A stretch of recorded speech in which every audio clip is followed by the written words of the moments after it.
To use a specific color for items on lock screen on Samsung Galaxy S24 Ultra, swipe down the top of the screen and then tap setting icon. Scroll down the screen to find wallpaper and style.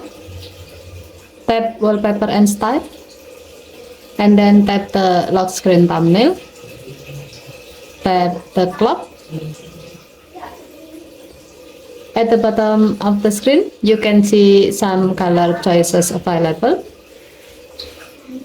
You can tap each of the colors to see how it will look like when it's applied.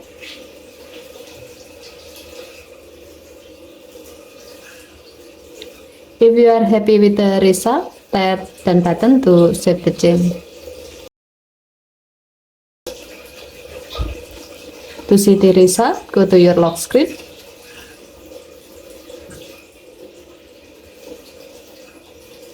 As you can see, the items on your lock screen, such as clock and widget, are displayed in the selected color.